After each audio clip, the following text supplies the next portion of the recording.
और 14वें अध्याय का कल आपने 15वां श्लोक सुना था। 15वें श्लोक में कल हमने रजोगुण पर पूरा 63 पूरी एक वीडियो पूरी रजोगुण पर बन गई थी कि रजोगुण आसक्ति वाले पुरुषों को यहाँ जन्म दिलाता है, क्योंकि जो जैसा होता है ना वो वही वैसा चला जाए तो सही विचार मिल जाते हैं। रजोगुणी व्यक्तियों के यहाँ सतोगुणी व्यक्ति का जन्म हो जाता है तो उसके विचार नहीं मिलते, क्योंकि रजोगुणी को सारा दिन भोग आसक्ति की बातें, मेरे तेरे की बातें, भोगों में सुख मानने की आदतें रजोगुणी के यहाँ ये होता है। और कोई सतोगुणी किसी कर्म के प्रभाव से मान लो उसका जन्म हो गया, उसको वो सब अच्छा नहीं लगता, इसलिए वो उनके पास दुखी रहे, क्योंकि उसके विचार नहीं मिलेंगे।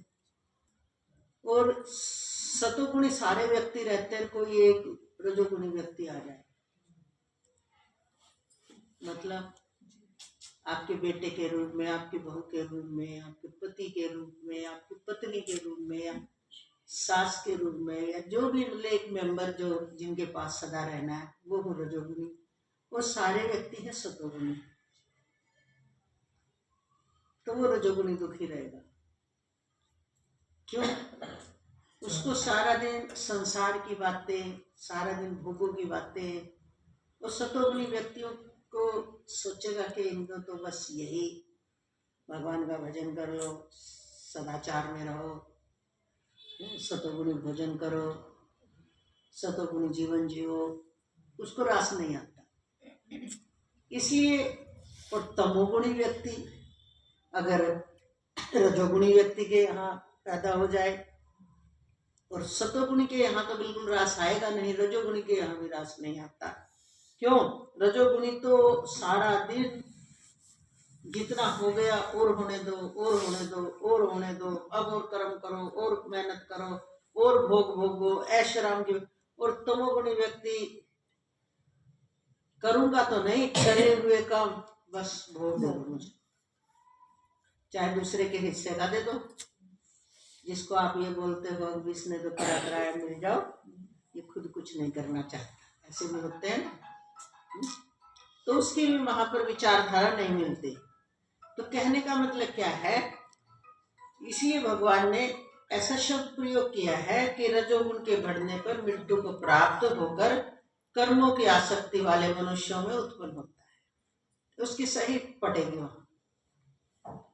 तथा तमोगुण के बढ़ने पर मरा हुआ मनुष्य, भगवान ने तो यहाँ पर यही बोल दिया कि मनुष्य कीट पशु आदि मूढ़ योनियों में। मूढ़ योनि क्यों है? इनको कितना भी समझाओ, उनके पास जब है ही नहीं बुद्धि का सत, बुद्धि है ही नहीं, वो तो मनुष्य प्रधान जीव है। मनुष्य है बुद्धि प्रधान जीव।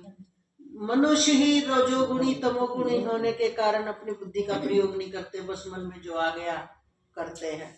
अपने ना उन्हें पाप की फिक्र भी, कर्म पाप में है, इसका फल गलत आएगा, बस शरीर के भोग चाहिए।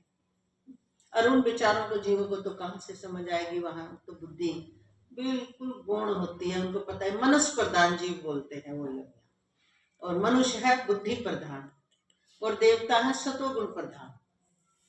सतोगुण मिश्रण रजोगुण होता है देवता, और मनुष्य अलग अलग कैटेगरी के मेन बुद्धि प्रधान जीव होते हैं, रजोगुणी माने जाते हैं मनुष्य।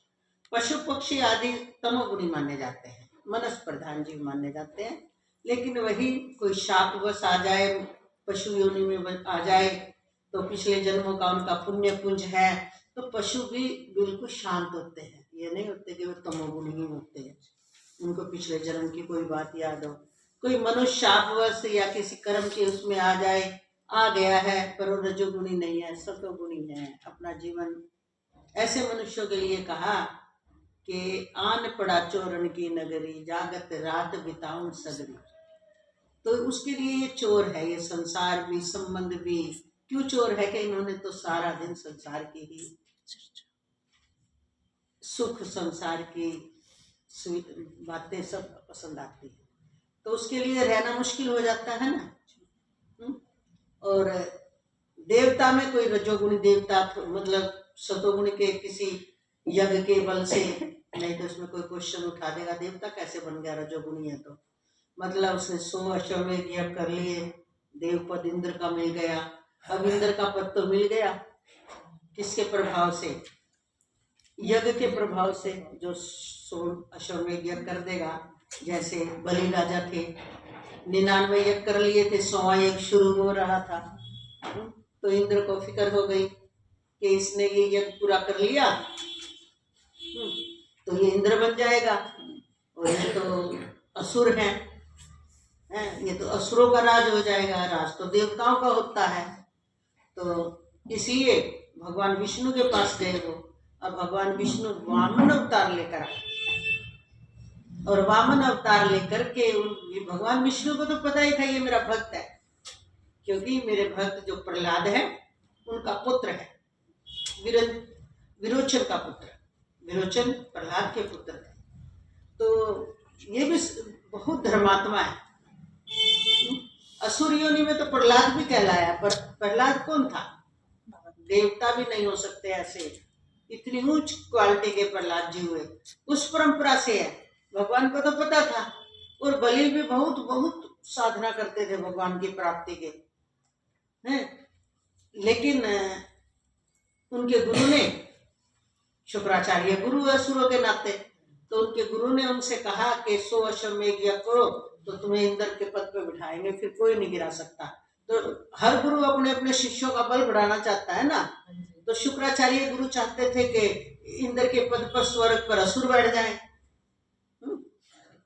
और बृहस्पति जी चाहते हैं देवता रहे, तो इसलिए वो यज्ञ करवा रहे थे। अब 99 यज्ञ पूरे हो चुके थे, 100वां यज्ञ चल रहा था, तो भगवान वामन वेश में आ गए, अदिति के यहाँ जन्म लेकर के। अदिति पुत्र वामन भगवान छोटे से।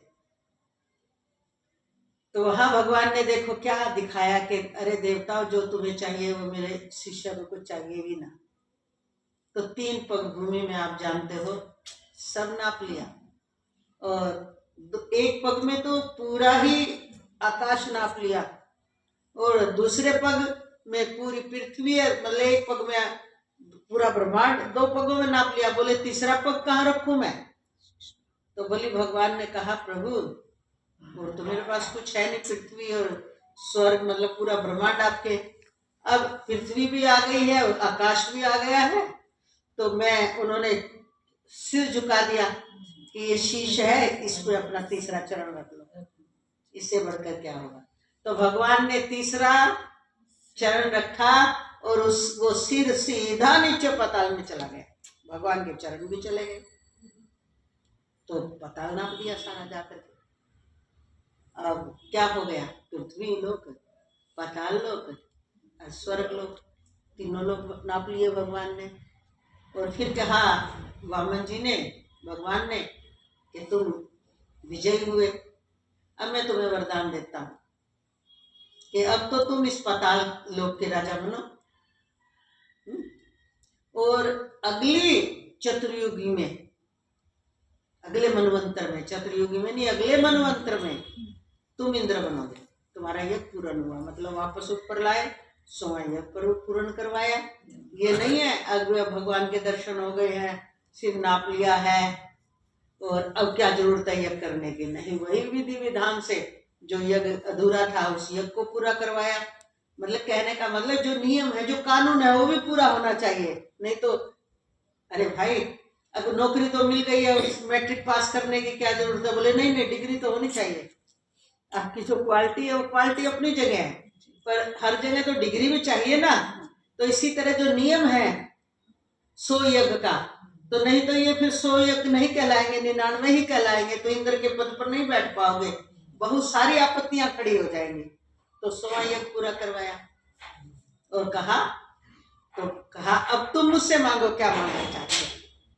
बोले प्रभु, मुझे आपके दर्शन होते रहे, पाताल लोक मुझे दुख रूप नहीं है, पर मुझे आपके दर्शन होते रहे। बोले मैं तुम्हारे पातालों में द्वारपाल बनकर खड़ा रहूंगा। तो कहने का मतलब क्या है, असुर योनि में भी ऐसे महान समर्पण भाव वाले भक्त और देव योनि में भी पाप करने वाले मिल जाते हैं। तो ये स्पेशल साधना का भी प्रभाव है। मतलब ऐसा नियम नहीं है मनुष्य है तो मनुष्य सारे रजोगुणी है, पशु पक्षी है वो सारे मूढ़ है, या देवता है तो सारे सतोगुणी है। अब कितनी बार आप देखते होंगे इंद्र की क्या वो दिखाते हैं स्वार्थ बुद्धि, लेकिन 100 अश्वमेध यज्ञ किए हुए हैं तो इंद्र का पद तो मिला हुआ है, लेकिन इतनी स्वार्थ बुद्धि है कि किसी को सताते हुए उनको दिक्कत ही नहीं होती। तो अलग अलग काल में एक अलग अलग समय में, तो इससे आपको समझ में आ गई होगी जी। क्या समझ में आई? चाहे फिर किसी भी तरह की योनि में जन्म मिल जाए, आपका निष्काम भाव से किया हुआ पुरुषार्थ निष्फल नहीं होता, अपने पुरुषार्थ का फल मिलता ही मिलता है। इसलिए लेकिन ये सामान्य बात तो बतानी पड़ती है ना भगवान ने लोगों को, ये सामान्य बात ही नहीं समझ में आती। अब आगे भगवान 16वें श्लोक में कह रहे हैं, श्रेष्ठ कर्म का तो सात्विक अर्थात सुख, ज्ञान और वैराग आदि निर्मल फल मिलता है। किसका? श्रेष्ठ कर्म का। जो श्रेष्ठ कर्म कौन सा माना जाता है ये जरा और सुनो। श्रेष्ठ कर्म हमेशा ही कर्म भी शुभ हो पर निष्काम हो, परोपकार के लिए हो, दूसरों को उससे हर तरह का फायदा होता हो, इसको श्रेष्ठ कर्म बोलते हैं। सकाम कर्म कितना ही बड़ा हो उसको श्रेष्ठ कर्म नहीं बोला जाता, क्योंकि वो सिर्फ अपने लिए है। और श्रेष्ठ कर्म उसमें सबकी भलाई के लिए है, तो वो कौन कर सकता है? सतोगुणी मनुष्य कर सकता है। इसलिए यहाँ श्रेष्ठ का अर्थ समझना जिसमें सबका भला निहित हो। और सकाम कर्म चाहे आपने करोड़ों रुपए खर्च दिए, चाहे आपने अरबों रुपए खर्च दिए, अगर आपकी उसमें अपनी भावना है तो सिर्फ वो आपके लिए है। इसलिए हमारे सत्य शास्त्रों में उसको श्रेष्ठ कर्म नहीं कहते। योग वशिष्ठ में तो पहले ही उसमें कह दिया, क्या कहा कि सभी प्रकार के जो भी कर्म है शुभ अशुभ सभी अशुभ इच्छा है, यानी जन्म मरण के देने वाले हैं। शुभ इच्छा एक ही है, निष्काम शुभ कर्म, यानी वो भी कौन सा? नहीं, शुभ इच्छा एक ही है, मोक्ष की भावना, मुमुक्षा भाव। और ये मोक्ष की भावना भी शुभ इच्छा इसलिए है क्योंकि कुछ तो इच्छा रखनी पड़ेगी ना। तो ये भावना कब खत्म हो जाती है? जब अपने मुक्त स्वरूप का अनुभव हो जाता है तो ये इच्छा उसी में विलीन हो जाती है। इसका और कोई फल नहीं मिला। इसका फल क्या मिला? अमृतम। और बाकी जितने भी कर्म है बोले सब कोई इच्छा है। योग वशिष्ठ में पहले बोली हुई ये बात। आपको स्वर्ग मिल जाए, आपको ब्रह्म लोक मिल जाए, आपको पताल लोक मिल जाए, आप पृथ्वी के राजा बन जाए, धन धान्य से भरपूर यहाँ बन जाए, बोले सभी को इच्छा है क्योंकि ये जन्म मरण देने वाली हैं। तो यहाँ जो श्रेष्ठ नाम लिया गया है, हम ये बताना चाह रहे हैं, श्रेष्ठ कर्म का तो सात्विक अर्थात सुख, ज्ञान और वैराग आदि निर्मल फल कहा है। बोला ना प्रभु जी।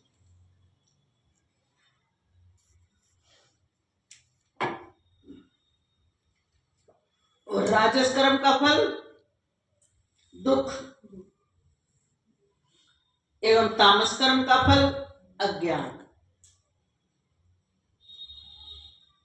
अब आप कहोगे अभी तो राजस कर्म ये दिखा रखा, ये आसक्ति वाले मनुष्यों में उसका जन्म होता है, तो दुख क्या है?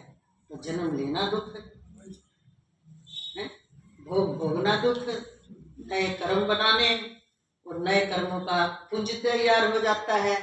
क्योंकि राशि मनुष्य का तो कर्ता भाव बिल्कुल ही खत्म नहीं होता, सात्विकी का भी नहीं होता। अभी हमने पीछे समझाया था, तीनों ही सतोगुण रजोगुण तमोगुण अपने अपने तरीके से जीवात्मा को बांधते हैं, लेकिन सतोगुणी मनुष्य अधिकारी हो जाता है ब्रह्म स्वरूप का।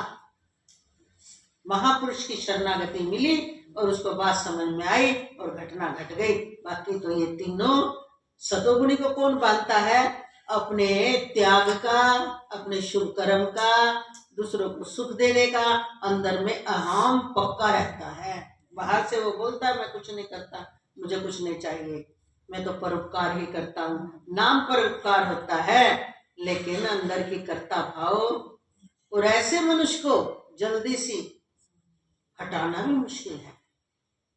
रजोगुणी तमोगुणी को बात समझ में आए तो वो सब फेंक देंगे एकदम, पर सतोगुणी का अहंकार तो इतना पुख्ता होता है, वो जल्दी सी बात पर यकीन नहीं करता, क्योंकि उसको अपने अहंकार का, अपने कर्म का अंदर में बहुत पक्का अहंकार होता है। तो कैसे? जैसे पेंसिल से लिखा हुआ बड़े आसानी से मिटाया जा सकता है, पर पेन से लिखा कागज फट जाता है। इसलिए जिसका सतोगुण भरा हुआ हो पर कर्ता भाव खत्म नहीं हुआ हो, संत महापुरुष की शरण नहीं आया हो, उसको सब मिल जाएगा, लेकिन उसका ये इतना गाढ़ा दृढ़ अहंकार होता है, वो किसी को कुछ समझता ही नहीं। संतों को भी अपने जैसा नहीं मानता, वो देखता है इतने यज्ञ करते हैं हम, इतना ये करते हैं, इतनी माला जपते हैं, इतने शुभ कर्म कराते हैं, इतना हम हनुमान चालीसा करवाते हैं, इतना हम सुंदर कांड का, मतलब जो भी वो करवा रहे हैं उसका अहंकार उनको इतना बढ़ चढ़ के रहता है कि हम बहुत कुछ करते हैं। सतोगुणी का ये बंधन है। हमने उदाहरण देकर बताया था ना, है शीशे की दीवार, पर शीशे की दीवार भी तो बंधन है, आर पार उसे दिखता है, क्योंकि अंतःकरण सतोगुणी है, पर उसका अहंकार, और जब उसे समझ आई तो एक क्षण में सब फेंक देगा, क्योंकि अंतःकरण तो पहले ही गंदगी से बाहर है, अंतःकरण तो पहले निर्मल है। तमोगुणी को समझ ही जल्दी नहीं आती, पशु बुद्धि के समान। रजोगुणी ही वास्तव में धीरे धीरे धीरे धीरे धीरे धीरे अपने रजोगुण को मिटाता जाता है, कामनाओं को खत्म करता जाता है, और गुरु के ज्ञान को अंदर जैसे जैसे जैसे जैसे लेकर जाता है, तो एक दिन वो अपने स्वरूप को प्राप्त कर सकता है। तो इसलिए यहाँ पर राजस कर्म का फल दुख है, और तामस कर्म का फल क्या है? अज्ञान। और अज्ञान किसे बोलते हैं? आपकी भाषा में समझा दे, अंधकार। जैसे अंधकार में कुछ नहीं दिखाई देता, अज्ञान में भी डूबे व्यक्ति को कुछ नहीं दिखाई देता, उसको देह, और देह में भी जिस जिसकी उसकी ममता है, और उनके सुख के लिए, स्वयं के सुख के लिए चाहे कितना बड़ा पाप करना पड़े, ये तमोगुणी के लक्षण है। अब आगे भगवान कह रहे हैं, अब सतोगुणी, सतोगुण से ज्ञान उत्पन्न होता है, जो अभी हम खोल के चुके हैं, क्योंकि वो उसके नजदीक पहुंच गया है, सिर्फ एक दीवार है शीशे की, आर पार दिखता है। सतोगुण, पहले सतोगुण की स्थिति तो लानी ही लानी पड़ती है। जब अंतःकरण जब सतोगुणी हो जाता है, वह चाहे गृहस्थ में रहता है, चाहे सन्यासी है, चाहे वानप्रस्थी है, किसी भी आश्रम में रह रहा है, सतोगुणी व्यक्ति को सतगुरु मिले, तुरंत चट मंगनी और पट विवाह हो जाता है, तुरंत घटना घट जाती है। तो सतोगुण से ज्ञान उत्पन्न होता है, और रजोगुण से निसंदेह लोभ, जो रामायण जी में आया ना, अधिक लाभ लोभ अधिकाई। रजोगुणी व्यक्ति को बड़े बड़े फाइनेंसरों को, बड़े बड़े ये जो है हमारे क्या बोलते हो हैं, नहीं पैसे वाले बिजनेसमैन, अंबानी आदि जितने आज के समय में यही है ना, अब ये कमाना छोड़ चुके हैं क्या, या इनके अंदर इच्छा नहीं रही है? मतलब जितना जितना और बढ़ेगा, जितना जितना और बढ़ेगा, अब मैं 10 का मालिक हूँ, ये 15 क्यों बचे हैं? इनका भी मालिक मुझे होना चाहिए। अब सारे ब्रह्मांड का या पृथ्वी लोक का मालिक हो गया हूँ, तो स्वर्ग का कौन मालिक है? इसका नाम है अधिक लाभ लोभ अधिकाई। जैसे जैसे जैसे जैसे उसके पुरुषार्थ और पिछले जन्म की पूंजी से रजोगुण में वो पूरा मेहनती है, उतना जितना धन बढ़ता जाता है, यश बढ़ता जाता है, उतना उतना फैलाव करता जाता है, ये रजोगुण के कारण। और तमोगुण से क्या रहता है? प्रमाद और मोह। प्रमाद आप समझ गए होंगे, अभी 2-3 दिन पहले हमने बताया था। इसलिए इसमें क्या नाम है? प्रमाद। प्रमाद का अर्थ क्या है? किस किस को याद है? 3-4 बार बता चुके हम। प्रमाद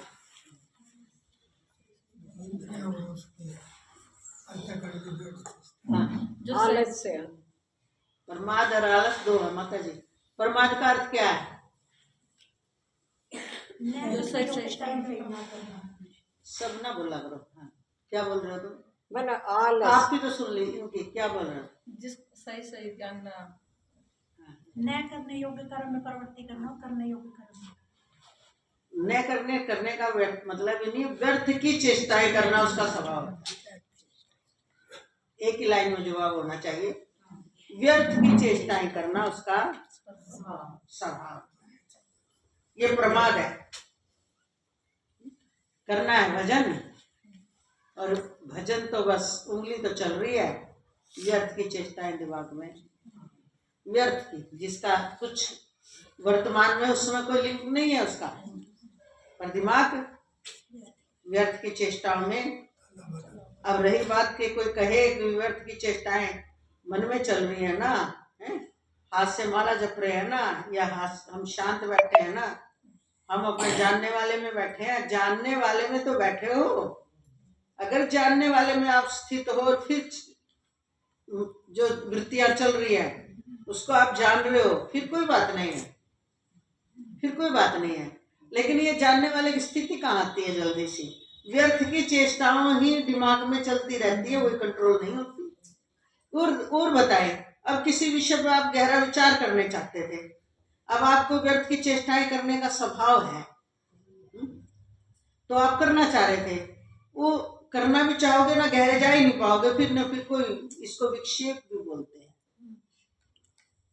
कोई न कोई व्यर्थ की चेष्टा करने का उसका स्वभाव बन चुका है ना, कोई न कोई और दूसरी बात आ जाएगी दिमाग में, वो फिर भूल जाओगे, फिर उस गहराई में तो जाओगे नहीं, फिर दूसरी बात आ जाएगी। ये व्यर्थ की चेष्टाओं का नुकसान है। अब इसके कहें कि व्यर्थ की चेष्टाएं हो, चाहे कुछ चलता हो, वो भी सब ब्रह्म है, सत्य असत्य सारा ही ब्रह्म है। ब्रह्म तो है, सब कुछ ब्रह्म है, समझ आ गए? सब कुछ ब्रह्म है, लेकिन भाई विश्व भी ब्रह्म है, अमृत भी ब्रह्म है, ये बात ध्यान रखो। विश्व भी ब्रह्म है, अमृत भी ब्रह्म है, पर विष खाने से मरे बिना नहीं है, तो इस शरीर को मारेगा विष, ये भी ध्यान रखो। अब ब्रह्म इस स्थिति में है कि विष भी किसी का भोजन है, जो विष खा करके वो जीवित रह सकता है, और अमृत किसी के लिए जहर है, और विष किसी के लिए अमृत है। इस दृष्टि से पूर्ण ब्रह्म है, हर चीज अपना अपना गुण रखती है। तो ये व्यर्थ की चेष्टाएं, व्यर्थ में हमारा सारा दिन इधर उधर का चिंतन, ये सब क्या करेगा? हमारी एक एकाग्र दृष्टि को नहीं रहने देगा, और जब एकाग्र दृष्टि नहीं रहेगी, वो अभ्यास है ही नहीं, और जब आ गया अचानक मौत, और हमारा अभ्यास है नहीं एकाग्रता का, चाहे हमने सुनकर कितना निर्णय ले लिया हो कि सब ही बस एक ब्रह्म है, तो हमारी वो जो अंदर में तुरंत हमारी जो चिंताएं रहती है, लगाव रहता है, उस समय फोकस होता है वो सब, और व्यर्थ की चेष्टाएं करनी दिमाग को आदत है, और उसी में घुस गई वृत्ति, तो अपना प्रभाव तो दिखा गई ना। फिर हम कहेंगे बिगड़ेगा कुछ नहीं, कालांतर में मुक्त होगा वो। कैसे कालांतर में? अभी एकाग्र से होना आता नहीं है, अपने चैतन्य स्वरूप में स्थित है नहीं, और जो व्यर्थ की वृत्तियां हैं वो अपना सारा दिन चिंतन करती हैं, अब बार बार बार बार बार बार गेंद की तरह इधर उधर उछलेगा। मान ले मनुष्य, वैसे ऐसा व्यक्ति तकरीबन मनुष्य बनेगा, ये तो बता दें, फिर प्रयास करना पड़ेगा, फिर प्रयास करना पड़ेगा, फिर प्रयास करना पड़ेगा। वो प्रयास करते करते जब अपने स्वरूप में पूर्णता विश्राम पाने की अभ्यास बन गया है, तो वो मुक्त रहता है। जन्म तो है ही नहीं, जन्म नहीं तो मरण कहाँ है? फिर भी खचाखच भरा हुआ है ना संसार, इन व्यर्थ की चेष्टाओं से ही भरा हुआ है, व्यर्थ की उनसे ही दुख सुख है।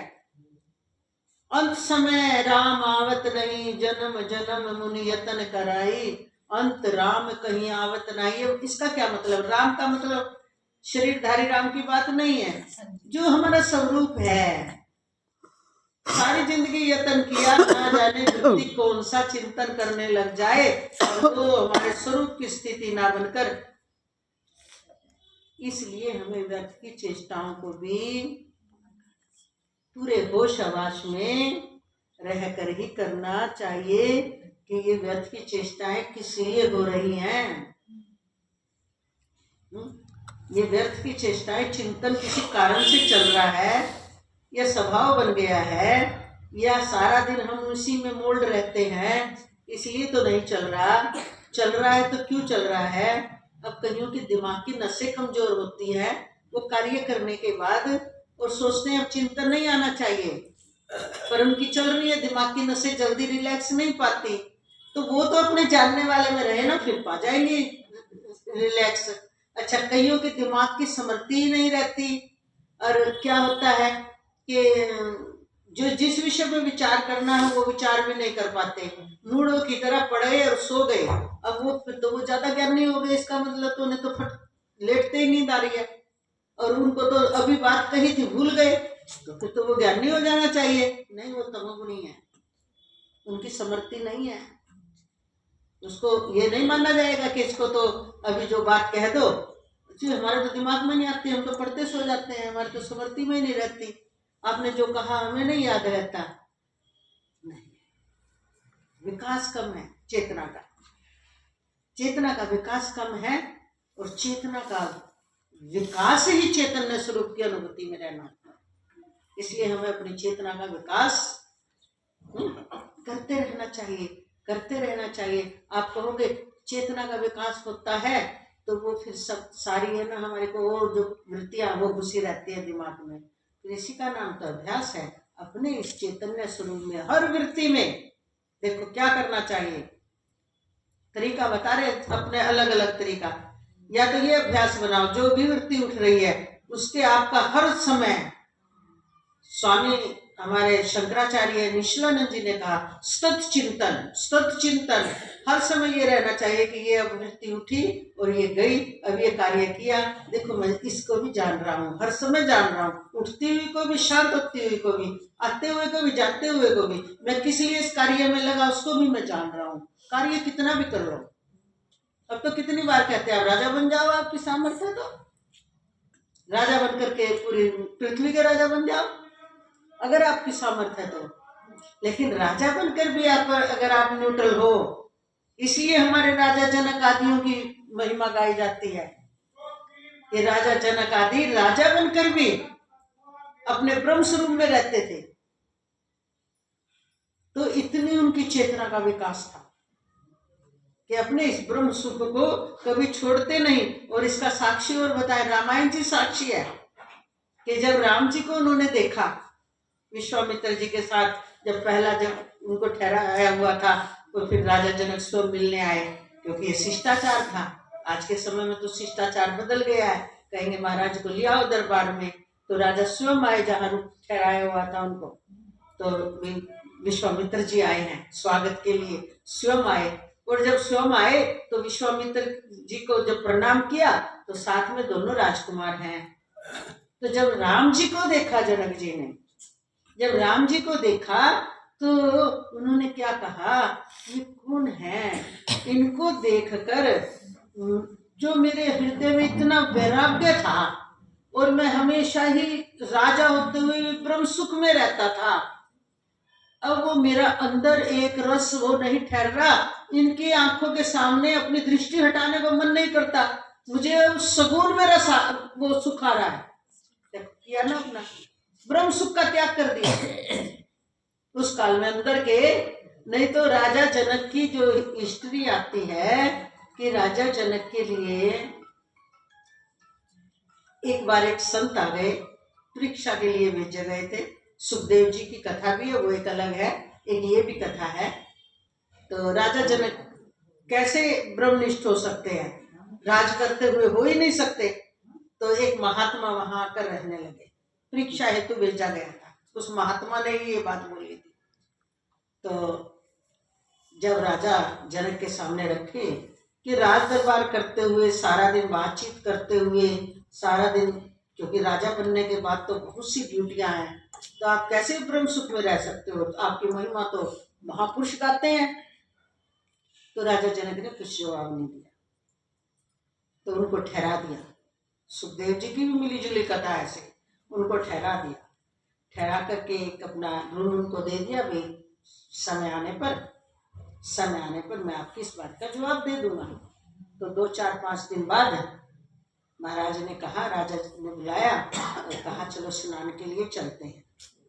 और अपने मंत्रियों को, सबको, मतलब जो भी सेवक थे उनको बोल दिया था ये ऐसे ऐसे करना है। और उनको भी पूरे बिल्कुल गुप्त उसको बोला था।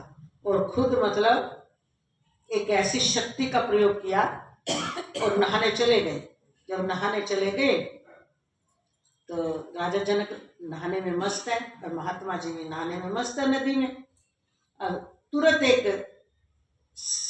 ये सिपाही, क्या बोलते हैं उनको, सेवक भागे भागे आए, महाराज महाराज महाराज नगर में आग लग गई है। अब वो नहा रहे जनक जी विश्राम में, बस इशारे से, कोई बात नहीं, मतलब इशारा ये था संभाल लो तुम। फिर दूसरा आ गया, महाराज आग तो दरबार की तरफ पहुंच रही है, महल की तरफ पहुंच रही है। महाराज ने फिर नहा रहे आराम से, बस ऐसे कर दिया। बस अब तीसरी बार आया, महाराज महल के अंदर आग लग गई है और जहां संत जी ठहरा रहे थे वहां तक भी पहुंच गई, आपके महल तक पहुंचने वाली आग। महाराज फिर भी नहा रहे हैं और वो संत निकल कर भागे।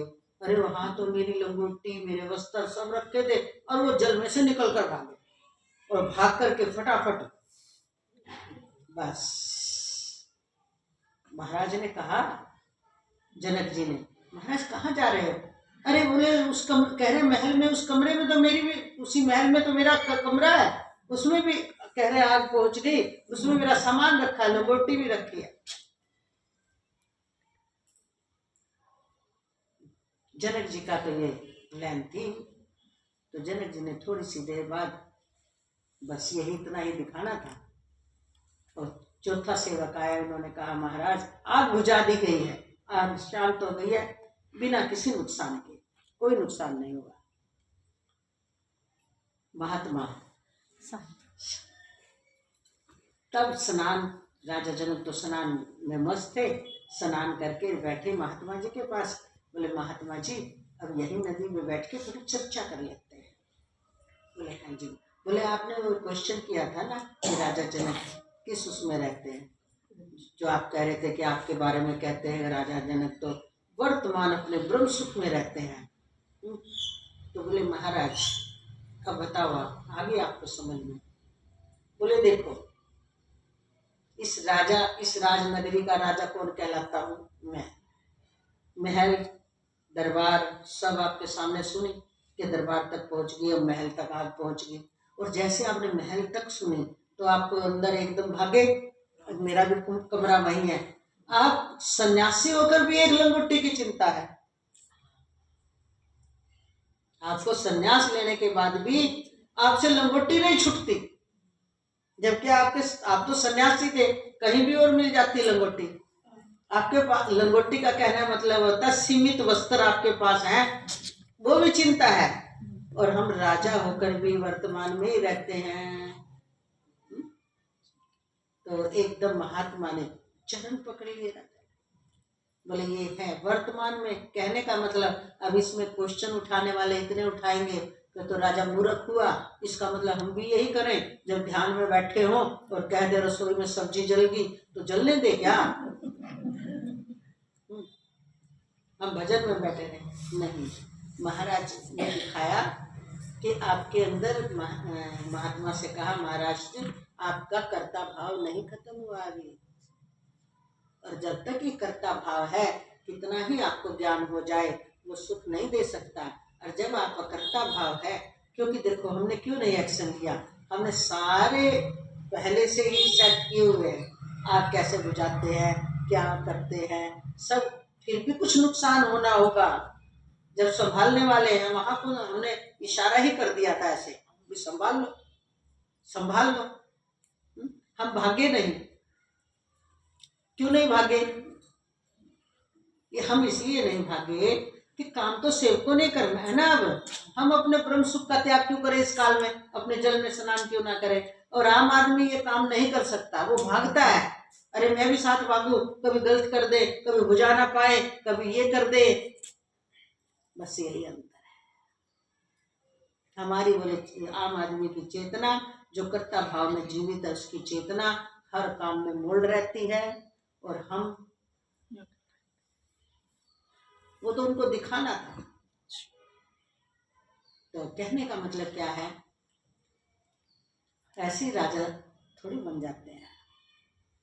राजपद वही निभा सकता है वो पहले से पूर्ण ब्रह्म का अभ्यास है उनका। ऐसे सुखदेव जी ने परीक्षा ली थी आगे। व्यास जी के पुत्र सुखदेव जी, सुमेरु पर्वत से में रहने वाले व्यास जी उस काल में, और चारों वेद पढ़ा दिए। और पिता कह रहे हैं कि पुत्र मतलब इतना एक एक बात भी, तुम्हें सब कुछ प्राप्त हो गया है। तो सुखदेव जी को यकीन ही नहीं कि मुझे सब प्राप्त हो गया। ये कहानी हम गीता जी में अब नहीं सुनाएंगे, फिर सुनाएंगे। तो कहने का मतलब है जब तक अंदर में वो ब्रह्म सुख प्रकट नहीं हुआ, अगर ब्रह्म सुख प्रकट हो गया फिर तो आप कुछ भी करते रहे, वो आपका खेल है। और जिस काल में जो करना होगा कर देंगे, पर ब्रह्म सुख से बाहर नहीं आओगे। सब कुछ ब्रह्म है, ये तो सत्य है, पर इस सत्य को पचाने का मतलब उसमें पूरा स्थित रहना, और हर समय अपनी दृष्टि से सब में ब्रह्म देखते रहना, शुभ में भी अशुभ में भी। अच्छा हो गया तब भी ब्रह्म सुख, कुछ नहीं मिला, बुरा हो गया कुछ नहीं बिगड़ा, ऐसा कहाँ बना रहता है? ऐसा क्या कहाँ बना रहता है? हलचल करती है अंतःकरण की वृत्तियां, और वो इतनी हलचल करती हैं। मेहनत देखो, आत्मा तो वैसे भी मेहनत नहीं करता, जो कोई कार्य करता है मन बुद्धि चित्त अहंकार और इंद्रिया आदि करती है, और वो सारी डिस्टर्ब रहती है। आत्मा तो अज्ञानी हो तब भी वो अपने करता ही है। तो ज्ञानी और अज्ञानी में भेद क्या है? हमारा जो आत्मा ऐसा निर्लेपी न्यूट्रल तत्व है, इसका सुख हमारा प्रकट हो जाना चाहिए ना, जो इसका सहज सुख सच्चिदानंद स्वरूप। अगर ये प्रकट नहीं हुआ तो ये तो फिर इंद्रियाएं कर रही हैं, इंद्रियाएं करवा एक दूसरे से करवा रही है। बुद्धि मन में भेज देती है, मन इंद्रियों में भेज देता है, इंद्रिया क्रिया कर देती है। जीव आत्मा बनकर बुद्धि में बैठकर निर्णय लेता है, और निर्णय लेकर के मुझे ये चाहिए ये नहीं चाहिए कर ही रहे हैं ये। और ये सब क्या है? सब खेल है। लेकिन इस खेल को खेल तो दिखे तभी तो मुक्त हो गए। अगर ये खेल खेल नहीं दिखा तो मुक्त कैसे होंगे? और इसकी पहचान क्या है? प्रतिक्षण हमारी ये दृष्टि हर चीज में बनी हुई है कि नहीं, हमें बेचैन तो नहीं कर रही। प्रतिकूल रिजल्ट आ गया तो उसे पकड़कर हम दुखी तो नहीं हो गए, अनुकूल रिजल्ट आ गया उसे लेकर हम सुखी तो नहीं हो गए। क्योंकि बाहरी सुख दुख से परे रहने का जो हमारा परम सुख है, उसमें रहने वाला व्यक्ति ही इनमें दोनों को हटा सकता है। जब तक हमारा परम सुख प्रकट नहीं होगा, जो सहज सच्चिदानंद स्वरूप है, सच्चिदानंद स्वरूप है, अगर वो प्रकट नहीं होगा तो हम इनसे परे रह ही नहीं सकते। हमारे जीवन रूपी चेतना इनमें मोल्ड होकर दुखी सुखी होने करने लगती है, और इनमें बैठ करके हानि लाभ का हिसाब करने लगती है। हानि लाभ का हिसाब जब तक है, क्यों है? जब पूर्ण ब्रह्म है, कण कण ब्रह्म है, सत्य भी ब्रह्म है, सत्य भी ब्रह्म है, तो काहे का हानि और काहे का लाभ? बच्चों के पास ताश होते हैं ना, खेल लिए, ऐसे खेल रहे हैं तो काहे का नुकसान काहे का फायदा? छोटे बच्चे होते थे ना, गीटे खेलते थे, गीटे, अब गीटों के खेल खेल ले, बस खेल लिए टाइम पास के लिए, ना हानि ना लाभ। ये दृष्टि हमारी हर समय बननी चाहिए, हर समय प्रकट रहनी चाहिए, इसका अभ्यास करना चाहिए। पर सावधान, अंदर में आसक्ति और मोह बहुत सूक्ष्म रूप से जो छुपे हुए हैं ना, फिर हम इस बात पाते वो भी ब्रह्म है, लेकिन ब्रह्म तो उनका परिणाम मोह का परिणाम है। अज्ञानता में जकड़ देना मोह होता है कि असली चीज को ढक दे, उसे मोह बोलते हैं। और आसक्ति क्या है? असली दिखते हुए भी उसे छोड़ ना पाए। मोह तो दिखने ही नहीं देता, असली का स्वरूप ही ढक देता है। और आसक्ति दिखता तो है पर कमजोर पॉइंट है, छोड़ नहीं पाता है। तो इनका अभ्यास तो करना पड़ेगा ना आजीवन। सत चिंतन, बार बार यही अभ्यास। क्या अभ्यास? कि न कुछ हुआ था न कुछ हो रहा है, तुझे सिद्ध होने का भ्रम हो रहा है। ये अभ्यास करना चाहिए। इससे क्या होगा? इस अभ्यास में जब आपकी वृत्ति प्रतिकूलता में जाए तो उस समय ये भजन गाकर अंदर में ये देखो क्या ऐसा लग रहा है। ये भजन तो वो बटन है कि गर्मी लग रही है, एसी का बटन दबा दो। ये भजन की लाइन उस काल में प्रकट होनी चाहिए। और प्रकट होकर के हम दोनों ही प्रकार की स्थिति का सुख तो नहीं लेने लगे। अगर अच्छा सा लाभ हो गया, अच्छी अनुकूलता आ गई, अच्छे मेरे परिवार, मेरे बच्चे जिससे हमारा मोह है उनकी सुख स्थिति हो गई, तो हम उसका सुख ले रहे हैं? नहीं, उस समय भी नहीं बोलते हो कि हम नहीं ले रहे। सुख का विवेचन करता कौन है? जीवात्मा बंदा रहता है। तो उस काल में भी आपको जो सुख खुशी सी मिले तो उसको देखो, ये खुशी जीवात्मा की होती है। उस काल में भी आपको ये आभास बना रहना चाहिए कि मैंने किसी भी इंद्रियों के माध्यम से सुख नहीं लेना, क्योंकि मैं तो सहज सुख स्वरूप हूँ। वहां इंद्रियां रहती ही कहाँ है, वहां विचार रहता ही कहाँ है। और जब कोई दुख की परिस्थिति आए, जो एकदम विक्षेपित होते हैं, गुस्सा आता है, दुखी होते हैं, द्वेष आता है, तो उस समय आपको ये भजन गुनगुनाना चाहिए। और आपकी स्थिति अगर ऐसी सेट होती है तो अभ्यास बढ़िया चल रहा है। अगर नहीं होती तो बस कहने की बात है। वो तो कितना भी अज्ञानी व्यक्ति है, गिर गिर के तो उठता है। कौन रोएगा कितने दिन? सभी उठते हैं। और सुख कितना ही मिल जाओ सब पचा लेते हैं। सुख को बांट कर चले तो कभी कभी कोई दुख भी ले लेगा। भाई मीठा मीठा सब लेते हैं, कड़वा तो खुद ही पचाना पड़ता है। लेकिन फिर भी अगर आप मीठा बांटकर सबके साथ शेयर करके खाते हो ना, तो वो कभी कभी आपका कड़वा भी कह देगा, ला थोड़ा सा, कोई बात नहीं, तू हमेशा मीठा खिलाता है, ला थोड़ा थोड़ा बांट के कड़वा भी खा लेते हैं। नहीं तो कड़वे का साथी कोई नहीं होता, मीठे का साथी होता है। मीठा यानी अपना सुख कितना ही बांट लो, संसार में कितना ही दे लो। लाओ मेरे पास 1 करोड़ रुपया, अभी देते हूँ तुम सबको 2-2 लाख रुपए, मना थोड़ी करोगे। और अगर हम कहते हैं मुझे 1 करोड़ की जरूरत है, सारे 2-2 लाख अपने घर से ला दोगे क्या? लेना किसको बुरा लगता है? देना कोई कोई बुरा देता है। समझ आ गई क्या उदाहरण है हमारा? मतलब सब सुख के साथी है। जो ये कहा दुख का साथी ना कोई, तो दुख का साथी दुख तो स्वयं ही भोगना पड़ता है भाई। बिल्कुल अतिशय आपका बिल्कुल एक किस्म का 2 शरीर 1 जान है, वही आपके दुख को बटवा सकता है। और उसके बाद भी मान लो कोई ऐसा पाप है आपका जो शरीर को भोगना पड़ता है, वो कितनी ही आपकी सहानुभूति दिखा दे पर आपके शरीर से गुजरता है। शरीर का दुख कोई छोटा दुख थोड़ी। इसलिए इस बात को समझो कि है कुछ भी नहीं और पर बहुत कुछ है। एक वृत्ति का रिजल्ट है, एक वृत्ति का। इसलिए एक ही पढ़ाई पढ़कर अब सीधा पढ़ाई याद कर लिया आपने, सीधा तो कटमा भी आना चाहिए। चढ़ते कर्म को अगर आपने सीख लिया, उतरते कर्म में भी आना चाहिए।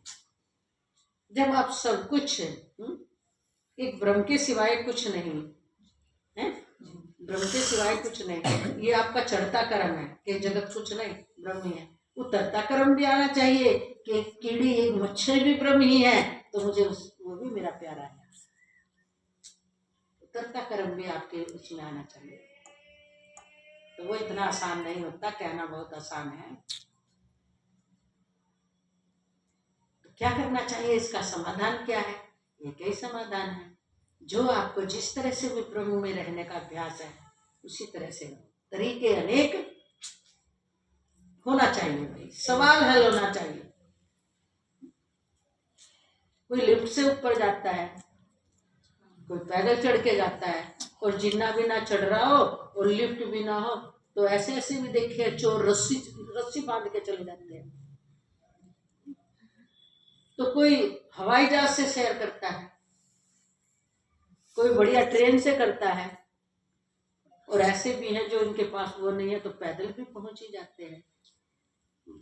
मतलब है मंजिल का। हमें बॉम्बे जाना है, कहता मैं तो 2 घंटे में पहुंच जाऊंगा। एक कहता है भाई मैं 24 घंटे में पहुंच जाऊंगा। एक कहता नहीं भाई मुझे तो कम से कम 24 दिन चाहिए। और बात क्या होनी है, जो एक तारीख है उस पर पहुंचना चाहिए। आप किस में आए इससे क्या मतलब है? अरे भाई 30 तारीख है वहां, आज 1 तारीख हो गई है, 30 दिन है। अब आपकी मर्जी, आप जैसे जा रहे हैं। इसका क्या मतलब? हम मनुष्य हैं, हमारा एक निर्धारित डेट है कि कुछ समय के लिए पृथ्वी पर आए, तो जाना है यहाँ से। तो हमें इसी जन्म में अपने परम सुख का अनुभव करके जाना है। अब जो युक्ति आपके पास हो आप कर लो, मना कौन करता है? शर्त क्या है? ये संसार मिथ्या है तो मिथ्या ही दिखना चाहिए। ब्रह्म ही सर्वरूप में कण कण में प्रकट रहना चाहिए। और जब कण कण में कैसे प्रकट होगा, मिथ्या कैसे है? हमने पहले भी 2 बार समझा दी थी आपको, आज फिर दे देते हैं उदाहरण। मिथ्या किसे कहते हैं? किसे कहते हैं? किसको याद है? जरा बताओ। हाँ आप बताओ। बदलता रहता प्रत्यक्ष निश्चय मिथ्या का।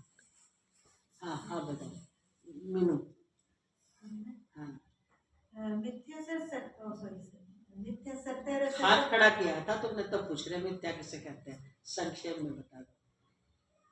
हाँ जी, मिथ्या जो दिखे पर हो नहीं, मतलब क्या बोले, मिथ्या का मतलब होता है सत्य और असत्य से पहले बीच में, मतलब सत्य भी नहीं कह सकते। सत्य का मतलब जो हमेशा है, और असत्य मतलब जो नहीं है। मिथ्या जो दिखे पर है। और कोई? हाँ ये जो दिख रहा है वो असलियत में नहीं है। क्यों नहीं है? क्योंकि उसकी वो नहीं है, हमेशा नहीं रहता, तीनों काल में नहीं रहता, बदलता रहता। तुम क्या जी, बताओ? जैसे पानी में बुलबुला, पानी में लहरें, इस तरह से है जगत। प्रतीत तो हो रहा है लेकिन होता नहीं वास्तव। और हमने क्या समझाया था? हमने क्या समझाया था? ये शोल ओढ़ रखी है, पूरा उदाहरण देके समझाया। हाँ जी, ऐसे ही, हाँ जी, याद इसका नाम क्या है? शोल। शोल है? शोल है? शोल है जब तो ओढ़ रखी है। इस समय वर्तमान में शोल है तभी तो ओढ़ रखी है। अब तुमको नहीं है तो शोल बोला क्यों जा रहा? शोल जो चीज नहीं है उसका तो नाम ही नहीं लेते हम कभी। जो वर्तमान में हमारे सामने नहीं है हम कब बोलते हैं? हमें इसे बोतल नहीं कहा, हमने शोल ही क्यों बोला? समझा ना? तो शोल है। अब इसको हम बोलते हैं शोल तो है पर मिथ्या है। अब दूसरा कहेगा कि सिद्ध करो मिथ्या कैसे। हमारा सिद्धांतिक प्रैक्टिकल होना चाहिए कि सिद्ध करो मिथ्या कैसे है। हम तो नहीं कहेंगे ये मिथ्या है। मिथ्या का मतलब क्या है? तो कहोगे जो है होना, मतलब है ये रही शोल। तो कैसे सिद्ध की आपने? ये शोल जिस धागे से बनी है, जिस धागे से बनी है वो धागा है, इसके एक एक तार धागा है। अब इसको जुफलाओगे कि धागा? जुफलाओगे कि धागे से नहीं बनी? धागे से तो बनी है। तो इसका शोल पना मिथ्या तो हो गया, लेकिन शोल अभी भी बनी हुई है। पर इसका ये ज्ञान हो गया कि शोल धागे से बनी है। अब किसी ने आकर कह दिया कि सिद्ध करो धागा है, धागा मिथ्या है या सत्य है? बोले धागा भी मिथ्या है। बोले कैसे? बोले ये धागा किसी रुई से बना है। अब शोल भी बनी हुई है, धागा भी बना हुआ है, लेकिन धागे का मिथ्यापन सिद्ध हो गया, यूज हो रही है। अब रुई आ गई। बोले रुई सत्य है, मतलब कपास हम बोले वो सत्य है, उसका मूल तो धागे का, शोल का मूल तो शोल का मूल धागा, धागे का मूल। अब किसी ने आकर, और ज्ञानी ने आकर बोल दिया नहीं कपास भी सत्य नहीं है। तो बोले क्या सत्य है? बोले कपास तो पृथ्वी से में उगी है, पृथ्वी सत्य है। तो इस तरह से कपास का मिथ्या तो सिद्ध हो गया। अब आया थे उससे और गहरा ज्ञान कि पृथ्वी भी कहाँ सत्य है, पृथ्वी भी सत्य नहीं है, सिद्ध करो पृथ्वी सत्य है, ये तो जल से प्रकट हुई है। तो बोले हाँ पृथ्वी भी मिथ्या तो सिद्ध हो गई, ये तो जल में ही मिल जाएगी, जल से बनी है। अब और उससे ज्ञानी कोई आया, बोले सिद्ध करो कि जल सत्य है। बोले नहीं है, जल तो अग्नि से प्रकट हुआ है, अब जल मिथ्या हो गया। बोले अब सिद्ध करो कि अग्नि सत्य है। बोले नहीं है, अग्नि तो वायु से प्रकट हुई है। अब और आया कि उसने कहा वायु को सिद्ध करो। तो बोले नहीं, वायु भी सत्य नहीं है, पूरा अस्तित्व तो इसका नहीं है, क्योंकि तो स्वयं आकाश से प्रकट है। बोले अब आकाश को सिद्ध करो ये सत्य है। बोले नहीं है, आकाश तो अहंकार से प्रकट हुए हैं, कि पांचों तत्व विलीन करते करते ये तो अहंकार से प्रकट हुए हैं। बोले अहंकार कौन सा सत्य है, कौन किस तरह से है, वो तीनों काल में रहने वाला है? बोले नहीं, वो तो महतत्व से प्रकट हुआ है। बोले फिर ये महतत्व कौन बोला है? बोले ये तो प्रकृति से प्रकट हुई है। बोले फिर प्रकृति कौन बोला है? बोले प्रकृति तो परमात्मा की अभिन्न शक्ति का नाम है, तो प्रकृति वहीं से प्रकट है, उसी में विलीन हो जाएगा। तो उसने फिर महापुरुष ने सिद्ध करा एक ब्रह्म ही वो जो जिससे प्रकट है, सबका विलय होते होते वही, अब वही नाना रूप में आया और वही विलय होते होते एक ब्रह्म ही रहा। इस प्रकार से मिथ्या है, लेकिन ये नहीं है कि शोल है तो ये उड़ने के काम नहीं आएगी, शोल होती ही नहीं, ये मिथ्या, या आप रटी हुई बात बोल देते हो। हमारे को सिद्धांतिक नियम पता होने चाहिए ताकि हम उलझे ना। योग विशिष्ट में हम उलझ जाते हैं इसमें। योग विशिष्ट में ये तेरे क्या, इसमें तो भाई जगत जो मिथ्या है ना, वो इसलिए कि इसके तीनों काल में कोई सत्ता नहीं है। तो कहाँ है फिर तो सत्ता? अरे ये ना इसका कोई उत्पत्ति या कारण है जगत। हाँ वो भी ठीक है, वो जो वशिष्ठ को अपने तरीके से बात है, एकदम इस समय ये विषय समझा रहे हैं, अब उसको बीच में ले आए तो उसको दूसरे तरीके से समझाना पड़ेगा कि कारण कौन होता है, क्या होता है। सोने का कोई कारण नहीं है जेवर बनने का, सोना कभी चाहता है नहीं मैं जेवर बन जाऊं, और सोने का जेवर बना दिया तो सोना तब ये भी नहीं चाहता कि मैं जेवर क्यों बना। तो उस दृष्टि से योग वशिष्ठ बोलता है कि जगत का कोई कारण नहीं है, लेकिन उस अगली बात को आप भूल जाते हो ना कि ये परब्रह्म परमात्मा सदा कुटस्थ सर्वत्र व्यापक है, ये किसी जगत को रचाने का कारण नहीं है। लेकिन जगत सदा इसमें भासता है और वो भासता ही रहेगा। कोई ये कहते इतने साल बाद प्रलय हो जाएगी, इतने नहीं, कोई चीज हटी फिर बन गई। अब शोल हट गई, धागा बन गया, रुई बन गई, फिर पिन के फिर शोल बन गई, जेवर हट गए, सोने की डली बन गई। सोना है आपके पास विद्यमान, तो वो उस डली के रूप में भास रहा है, उसका भासपना खत्म नहीं होता। अब आपने उसको चौड़ा बिस्कुट बनवा दिया तो बिस्कुट के रूप में भास रहा है। अब फिर आपने उसके जेवर अनेक बना दिए तो वो अनेक के रूप में भास रहा है। ये ही उसका विवर्त है परमात्मा का, जगत परमात्मा का विवर्त है। विवर्त का मतलब क्या होता है? जैसे जल का विवर्त ओला है, ये जगत परमात्मा का विवर्त है, ये ऐसा ही भासता रहेगा। अब इसमें आपके नाना प्रकार के विचार ही दुख और सुख दे रहे हैं। इस प्रकृति जो भास रही है और आप भी इसी भासमान शरीर में हो, तो आप इससे लगाव जो करते हो, इसमें जो आप सुख पाने की कोशिश करते हो, अपने आप को भूलकर इसी में आसक्त हो जाते हो, और यही आपका बंधन का कारण है। नहीं तो बंधन का कोई कारण नहीं है। बिना कारण के कारण नहीं है बंधन का कि इस कारण से ईश्वर ने उपजाया इसलिए जीव फंस, नहीं, ईश्वर कुछ नहीं उपजाता। ऑटोमेटिकली ये सारा संसार नाना रूप में अलग अलग समय में अलग अलग जवाब देना लगता है। एक ही जैसा नियम हर तरह के लागू नहीं होता। तो हमें थोड़ा तो समझ आ जाए, हम खिचड़ी पका लेते हैं, मान लो इसमें से छोटी सी बात समझ में आ गई, उसका क्वेश्चन पुटअप कर दोगे, आगे के नियम तो नहीं पता। और जब हमें पूरा का पूरा सारा पूरा A to Z समझ में है, तो इस A to Z 26 अक्षर के अलावा आप जरा बताओ 27वां अक्षर कौन सा है इंग्लिश का? और ये कैसे किसने खोज की कि 26 ही होने चाहिए? 25 में भी काम चला सकते थे, 24 में भी काम चला सकते थे, 20 में भी काम चला सकते थे। ये 26 ही नपे तुले और पूरा ही इंग्लिश का पूरा व्यवहार इन 26 अक्षरों में घुमा दिया। जितनी भी हिंदी है सारी 26 अक्षर में इंग्लिश बन गई उसकी। कभी सोची ये बात? आप हिंदी ले लो, 12 स्वर है और 36 व्यंजन है। ये व्यंजन स्वर के साथ साथ ही इसमें होते चले गए। अब ये 32, 36 और 12 48 हुए, और कुछ इसमें वो मिलाकर 52 भी कर लेते हैं। इसी में सारी संस्कृत, 1000 भाषाएं, इसी में गालियां, इसी में आशीर्वाद, इसी में मतलब सारा व्यवहार इसी में क्यों घूम रहा है? 60 भी तो बना सकते थे, 60 अक्षर क्यों नहीं बनाए? कुछ व्यवस्था होगी ना।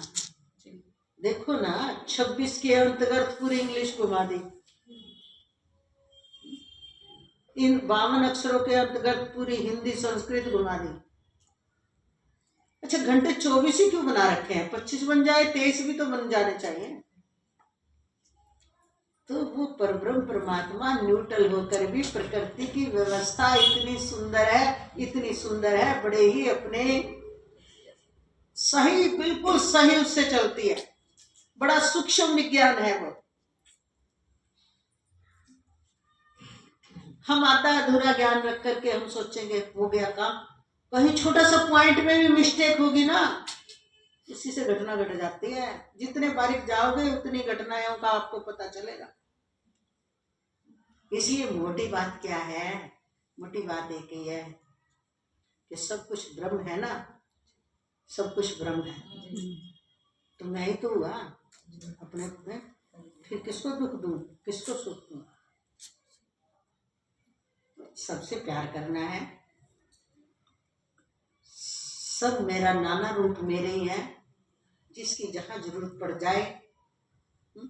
देखो, यहाँ से हाथ दुखता हो तो हम दबा रहे हैं ना, क्यों? क्यों? मेरा है। गर्दन दुखे तो दबा रहे हैं, मेरी है। पाँव में खुजली हो जाए तो फिर देर भी नहीं करेंगे, गद्दी में बैठे भी करना शुरू कर देंगे, मेरा है। मेरे हाथ में दर्द था ना, मेरे पाँव में दर्द है। और जब आप सब कुछ ब्रह्म देखो तो ये सारे शरीर आपके नहीं है। फिर एक ही शरीर में, एक ही अंतःकरण में बैठकर क्यों इतने सुख से बंधे हुए हैं? बताओ, एक ही अंतःकरण के साथ सुखी इतना क्यों होना चाहते हैं हम? कहाँ टूटा हमारा ज्ञान का आवरण? एक अंतर, मैंने खाया तो मुझे सुख आया, तुम खाओगे तो तुम्हें सुख आओगे, आएगा तो, पर उस वो भी तो अंतःकरण में मैं ही हूँ। अरे एक बर्फी आदि तुम भी खा ले, क्योंकि मैं दो में व्यक्त होकर खा लेता हूँ जब दो है तो। जब ऐसे ऐसे विचार करोगे ना तो असीम का सुख लेना आ जाएगा। लेकिन असीम का सुख लेने के लिए पहले ये रटी रटाई बात बोलने से रिजल्ट नहीं आता भाई। इनको क्रिया में धीरे धीरे धीरे धीरे ढालना शुरू करो। अरे इतना तो आप कर नहीं सकते। अभी हम कहेंगे अरे ला मूर्ति पानी दो, थोड़ा बच गया, दूसरा कोई आए उठ के, मैं दे दूं जी पानी, अरे नहीं मुझे कहा था मैं दूंगी, अभी तो यही अज्ञान नहीं मिटा। ये जल जो गुरुजी ने थोड़ा सा बचा दिया, ये तो मैं पीऊंगी, मेरे लिए बचाया है। वो दूसरा कहते तुम तो हर रोज पीते हो, मुझे दे दे। नहीं बहन, यूं कैसे दे दे? अभी तो इतने अंतःकरणों से बंधे हुए हो। ये तो एक छोटा सा इसमें करता भाव आ गया, रहता ही हर समय। कहने मात्र से करता भाव टूटता कहाँ है? टूटता है नहीं। बोल से सतगुरु। तो ये सारे अभ्यास की जरूरत है, और जितना जितना आपका अभ्यास बढ़ता चला जाएगा। अब मान लीजिए पानी वाली बात कही है, इसको तो छोड़ दोगे, गुरुजी ने समझाई है, ये तो एक एग्जाम्पल है। इसको तो मनमाने छोड़ दोगे। हाँ, गुरुजी ने कहा भाई चलो तूने दे दिया पानी, और इसी में फिर आलस भी कर दोगे, क्यों उठो पिटे में बोला था उसको। अपने अपने मतलब का ग्रहण करते हो भाई, किसी का नाम आलस और प्रमाद है। भाव की असीमता इतनी धीरे धीरे धीरे धीरे बढ़ती है, क्रियाओं में ढालना शुरू धीरे धीरे होता है, एकदम नहीं फैलता। ये ज्ञान तो आपको दे दिया, आप ब्रह्म हो, ब्रह्म के सिवाय कुछ नहीं है, वही सब कुछ बना हुआ है। सत्य भी वही है, सत्य भी वही है, दूसरे का अस्तित्व ही नहीं है। ये तो सारा खेल है, इतना 52 अक्षरों में सारे शब्द बन गए। एक ओम से अकार उकार मकार निकला, रूप पर किया, मात्रा में अचल रूप में रहा, और ब्रह्मा विष्णु महेश बन गए। और उनसे सारी सृष्टि देखो तो फैलाओ जरा। और जब उसका सूक्ष्म किया तो ओम रहा, और ओम उस ओम को बोलते हैं शब्द ब्रह्म, उस पर ब्रह्म में विश्राम पा गया तो सृष्टि लय हो गई। ये बातें हमारे तो जितनी समझने सुनने में आसान है ना, उतना इसमें ओतप्रोत रहने के लिए उंगली मरोड़ मरोड़ के देखनी पड़ती है कि इसका दर्द अलग है क्या, इसका अलग है क्या। पांचों मेरी है ना, तो पूरा ब्रह्मांड मेरा है। मेरा मतलब खत्म रूप से जब सब कुछ हो गया। बोल से सतगुरुदेव आई समझ में। हाँ, तो इस सतोगुण से उत्पन्न रजोगुण से कल आपको और अच्छे से समझाएंगे। प्रमाद और मोह उत्पन्न होते हैं और अज्ञान भी होता है। ये गीता जी के 14वें अध्याय का 17वां श्लोक है। आज यही विराम देते हुए बोल वृंदावन बिहारी।